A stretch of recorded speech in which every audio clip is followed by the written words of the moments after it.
ಮುಂದೆ ಪತ್ರ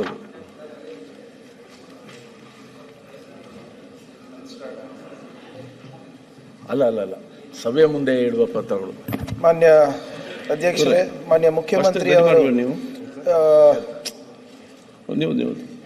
ಭಾರತದ ಸಂವಿಧಾನದ 151 ಅನುಚ್ಛೇದ ಮೇರೆಗೆ ಭಾರತದ ಲೆಕ್ಕ ನಿಯಂತ್ರಕರು ಮತ್ತು ಮಹಾಲೆಕ್ಕ ಪರಿಶೋಧಕರ ಎತ್ತಿನಹೊಳೆ ಸಮಗ್ರ ಕುಡಿಯುವ ನೀರಿನ ಯೋಜನೆ ಅನುಷ್ಠಾನ ಮೇಲಿನ ಕಾರ್ಯನಿರ್ವಹಣಾ ಲೆಕ್ಕ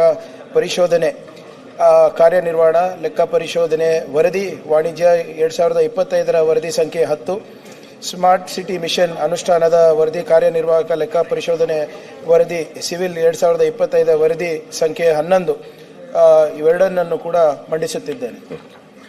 ಈಗ ರಾಜ್ಯಪಾಲ ಭಾಷಣಕ್ಕೆ ಸಂಬಂಧಿಸಿದ ವಂದನಾರ್ಪಣಾ ಪ್ರಸ್ತಾವ ನೋಡಿ, ವಿವೇಕ್ ಕುಮಾರ್ ಅವರು ಮಾತಾಡ್ತಾರೆ. ಅದಕ್ಕಿಂತ ಮುಂಚೆ ಒಂದೇ ಒಂದು ಗಂಭೀರವಾದ ಒಂದು ವಿಚಾರ. ಇವತ್ತು ಎಲ್ಲ ಪತ್ರಿಕೆಗಳಲ್ಲಿ ಫ್ರಂಟ್ ಪೇಜಲ್ಲಿ ಒಂದು ಅಡ್ವರ್ಟೈಸ್ಮೆಂಟ್ ಬಂದಿದೆ. ಒಂದು ನಿಮಿಷ. ಇವತ್ತು ಸರ್ಕಾರ ನಡೀತಾ ಇರೋದು ಜನಸಾಮಾನ್ಯರ ತೆರಿಗೆ ಹಣದಲ್ಲಿ. ಆಯ್ತು. ಈ ಅಡ್ವರ್ಟೈಸ್ಮೆಂಟ್ ಕೇಂದ್ರ ಸರ್ಕಾರದ ಕಾಯ್ದೆ ವಿರುದ್ಧ ತರದು. ಕಾಂಗ್ರೆಸ್ ಪಕ್ಷ ಕೊಟ್ಟಿದ್ದಿದ್ರೆ ಏನ್ ತೊಂದರೆ ಇಲ್ಲ, ಕೊಡ್ಲಿ.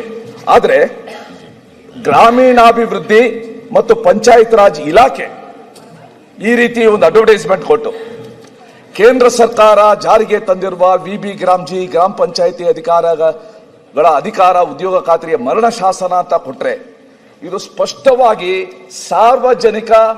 ಸಾರ್ವಜನಿಕರು ಕೊಟ್ಟಿರುವ ತೆರಿಗೆ ಹಣದ ಲೂಟಿ. ಇದು ತಮ್ಮ ಅಪಪ್ರಚಾರಕ್ಕೋಸ್ಕರ, ತಮ್ಮ ಪ್ರಚಾರದ ಗೀಳ್ಗೋಸ್ಕರ, ಸೇಡಿನ ರಾಜಕಾರಣಕ್ಕೋಸ್ಕರ ಸಾಮಾನ್ಯ ಜನ ತೆರಿಗೆ ಕಾಂಗ್ರೆಸ್ ಪಕ್ಷದವ್ರು ಕೊಡ್ಲಿ. ಹಿರಿಯ ಸದಸ್ಯರಿದ್ದೀರಿ, ಸರ್ ಡಿಪಾರ್ಟ್ಮೆಂಟ್ ಹಾಕೊಡೋದು ಒಂದು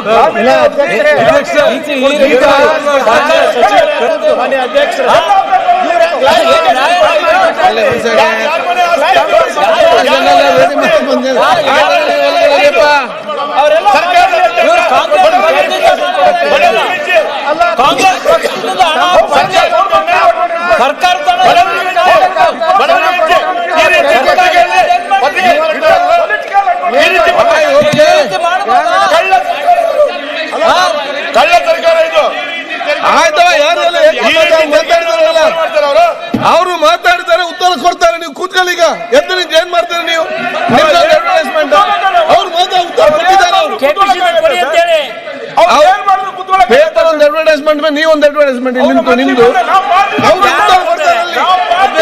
ಹೇಳಿದಾರಲ್ಲ, ಅವ್ರು ಹೇಳಿದ್ದಾರೆ. ಅದನ್ನು ಏನಂತ ಹೇಳಿದ್ದಾರೆ ಸುರೇಶ್ ಕುಮಾರ್ ಹೇಳ್ತಾರೆ. ನಿಮ್ಮ ಪರವಾಗಿ ಅವ್ರು ಮಾತಾಡಿದ್ದಾರೆ, ನೀವು ಮತ್ತೆ ಮಾತಾಡ್ತೀರಿ.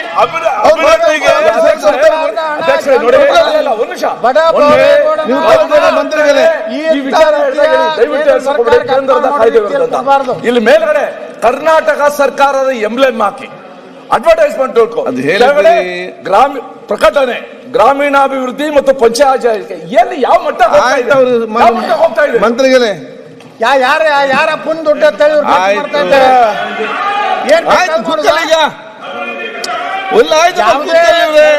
ಅಭಿವೃದ್ಧಿಗೆ ಹಣ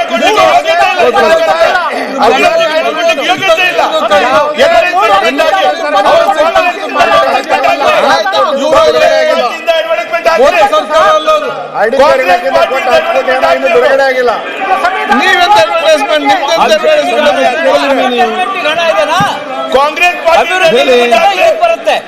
ಕಾಂಗ್ರೆಸ್ ಪಾರ್ಟಿಯಿಂದ ಬೇಕಾದ್ರೆ ಬೇಡವಾ?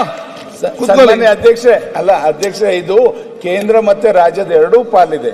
ಈಗ ಕೇಂದ್ರ ಸರ್ಕಾರದ ಬಗ್ಗೆ ಈಗ ಅವೇಳನೆ ತಂದಿರ್ತಕ್ಕಂಥ ಒಂದು ಇದನ್ನ ಇವರು ಅವೇಳನ ಮಾಡಿ ಇವರು ಎಲ್ಲ ಪ್ರಕಟಣೆ ಕೊಡ್ತಾರೆ ಅಂದ್ರೆ ಇವ್ರಿಗೆ ಯಾವ ತರ ಮಾಹಿತಿನ ಸಂದೇಶನ ರಾಜ್ಯಕ್ಕೆ ರಾಷ್ಟ್ರಕ್ಕೆ ಕೊಡ್ತಾ ಇದಾರೆ ಅಂತಕ್ಕಂಥದ್ದು ಇಲಾಖೆ ಇಲ್ಲ. ಅವ್ರ ಪಕ್ಷದ ವತಿಯಿಂದ ಕೊಟ್ಟಿದ್ರೆ ನಮ್ಗೇನ್ ಸಂಶಯ ಇದಿಲ್ಲ. ಅವರು ಇಲಾಖೆನಲ್ಲಿ ಹೆಂಗ್ ಇದನ್ನ ತರ್ಲಿಕ್ಕೆ ಸಾಧ್ಯ? ದಯಮಾಡಿ ವಾಪಸ್ ತಗೋಬೇಕು. ಸರ್ಕಾರದ ಅನುದಾನ ಇದನ್ನ ತೆರಿಗೆ ಹಣನ ಈ ತರ ಎಲ್ಲ ಲೂಟಿ ಮಾಡಬಾರ್ದು ಅಂತ ಇಲಾಖೆ. ಅಧ್ಯಕ್ಷರೇ ಒಂದ್ ನಿಮಿಷ. ಈಗ ಕೇಂದ್ರ ಸರ್ಕಾರದ ವಿರುದ್ಧ ರಾಜ್ಯ ಸರ್ಕಾರದ ಹಣ ದುರುಪಯೋಗ ಮಾಡಿಕೊಂಡು ಈ ರೀತಿ ಅಪಪ್ರಚಾರ ಮಾಡಿದ್ರೆ ಕೇಂದ್ರ ಮತ್ತು ರಾಜ್ಯದ ಒಂದು ಒಳ್ಳೆ ಬಾಂಧವ್ಯ ಹೆಂಗೆ ಉಳಿಲಿಕ್ಕೆ ಸಾಧ್ಯ ಇದೆ? ಇವ್ರದ್ದು ಏನಾರ ಟೀಕೆ ಮಾಡೋದಿದ್ರೆ ತಮ್ಮ ಪಕ್ಷದಿಂದ ಕೊಡ್ಲಿ ಬಿಟ್ಟು ಇವತ್ತೇನು ಸರ್ಕಾರದಿಂದ ಇವತ್ತೇನು ಅಡ್ವರ್ಟೈಸ್ಮೆಂಟ್ ಕೊಟ್ಟಿದ್ರೆ ಗ್ರಾಮೀಣಾಭಿವೃದ್ಧಿಯಿಂದ ಆ ಹಣ ಪಾರ್ಟಿಯವರು ಕೊಟ್ಟು ಅದನ್ನ ವಾಪಸ್ ಕೇಂದ್ರ ಏನು ರಾಜ್ಯ ಸರ್ಕಾರ ಪಕ್ಕ